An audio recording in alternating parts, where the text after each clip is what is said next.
Las disposiciones imperiales sobre la residencia del natural en América y en particular en Chile señalaban que el indígena no debía ser desplazado de sus ámbitos originarios. No podía vivir en el temple de otra tierra. Pero sin duda los españoles estaban en condiciones de quebrar la ley, lejos de la mano del monarca y lejos de la mirada de las autoridades. Y se produce, a fines del siglo XVI y comienzo del siglo XVII, se produce un proceso de traslado de comunidades al interior de las haciendas. Surgen lo que el profesor Mario Góngora, un gran colonialista, denomina los indios de estancia. Creo que los indios de estancia marcan el comienzo de lo que podríamos denominar el proceso de mestizaje. Ya nos habíamos referido en capítulos previos al casamiento, a la unión de la sangre de españoles y habitantes originarios de Chile Central. Pero ahora estamos en presencia de un proceso social, un proceso en el cual el hombre sacado de su tierra, llevado a una tierra diferente, donde debe forjar su vida y su sustento, y la forja ahora en alianza con españoles pobres, con peones, con sujetos de casta, vale decir, hijos de negros, pardos, zambos, mulatos, y además con indígenas que son traídos a Chile de otras regiones del continente. Indígenas que provienen del Tucumán, indígenas que provienen de la provincia de Cuyo, indígenas que son capturados en la guerra de Arauco, indígenas que provienen de Chiloé.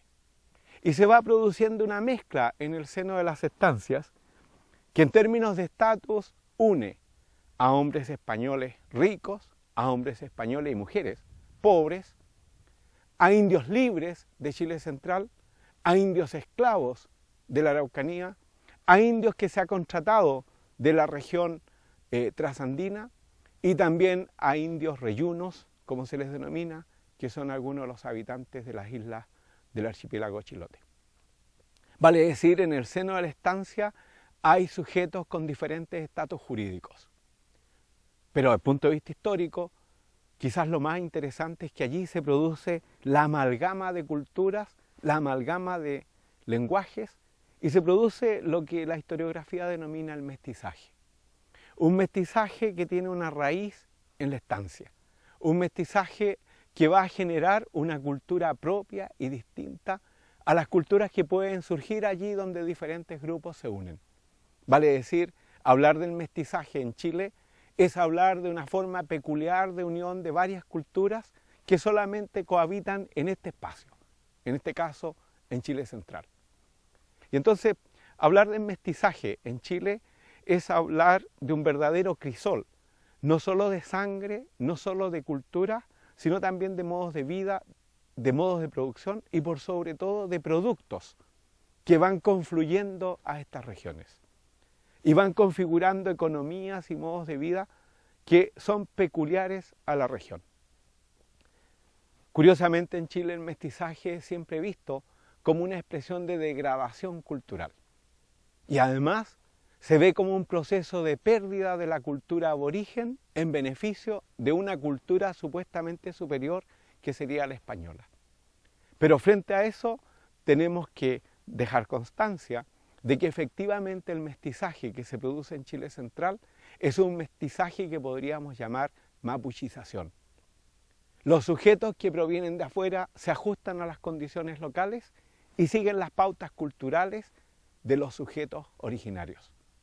Por eso, por ejemplo, el juego es el juego de chuecas. Por eso la sociabilidad se produce en estas fondas, en estas ramadas improvisadas en los campos.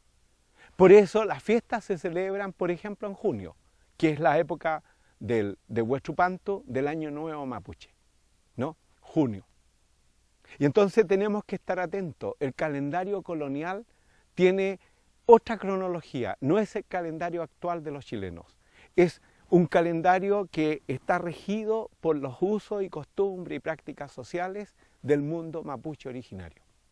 ¿Para qué vamos a hablar de los ponchos? ¿Para qué vamos a hablar del uso de la cerámica? Que obviamente son también de origen mapuche. Y cuando digo mapuche aquí, estoy incluyendo en ese mapuche a los promacaes, a los cachapoal, a los aconcagua, a los mapochoes, a los maipoches.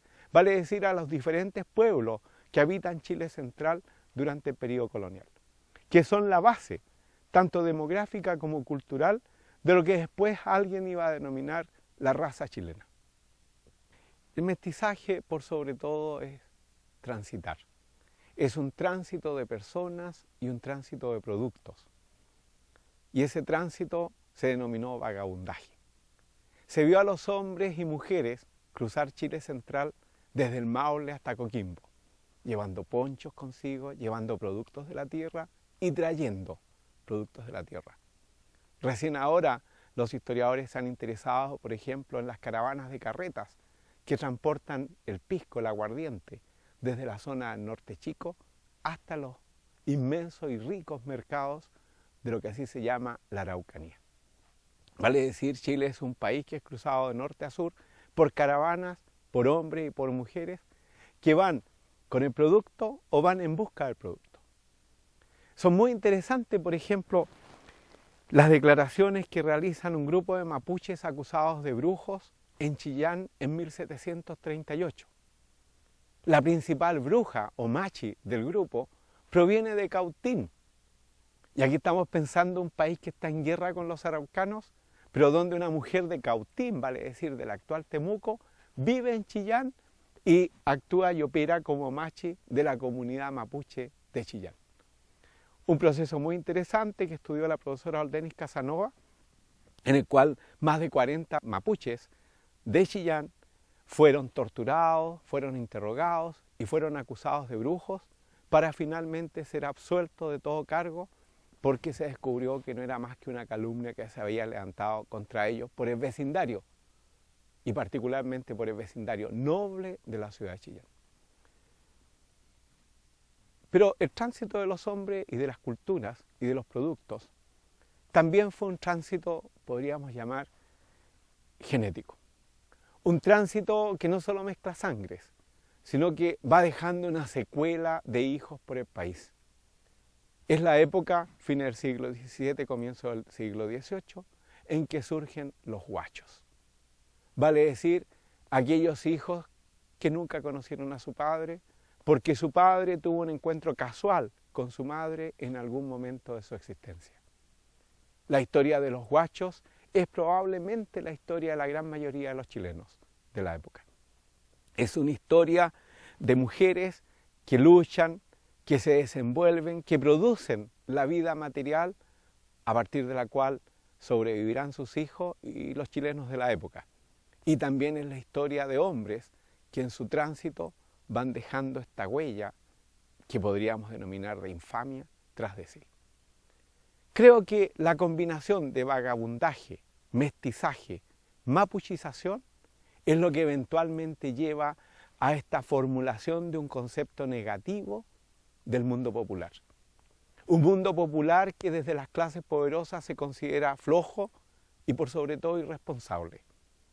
Porque en ese mundo popular los hijos se están criando, por así decir, bajo la mano de Dios.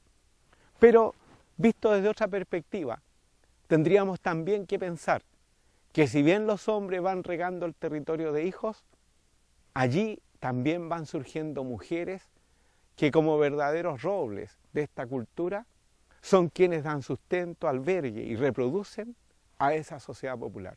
Son mujeres solas, son mujeres empresarias, son mujeres audaces, son mujeres atrevidas, son mujeres de mucho carácter, que van construyendo ese mundo plebeyo desde la nada misma hasta ir poblando este país.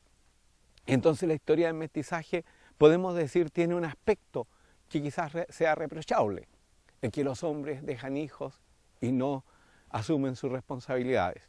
Pero también es la historia de unas mujeres valerosas, de unas mujeres, como dije antes, muy habilidosas en la gestación de los medios de subsistencia para sus respectivas familias.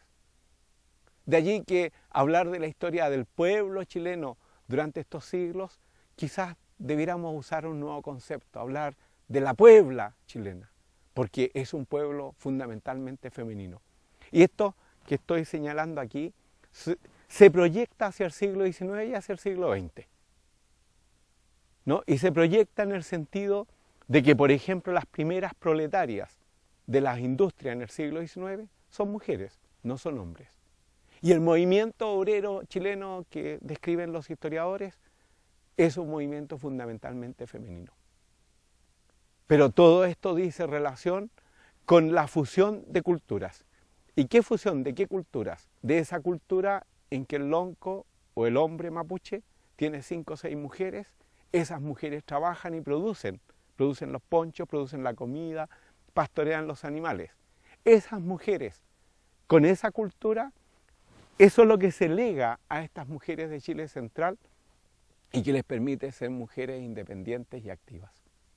Y entonces tenemos que imaginar un país plagado de ranchos, habitados por mujeres con 5 o 6 hijos pequeños, que viven aisladas, pero que saben enfrentarse a los peligros que encierra la vida en un país que prácticamente carecía de gobierno, que no tenía policía y en el cual los dispositivos de seguridad no eran más que aquellos que proporcionaba el respeto que puede inspirar una persona a los demás.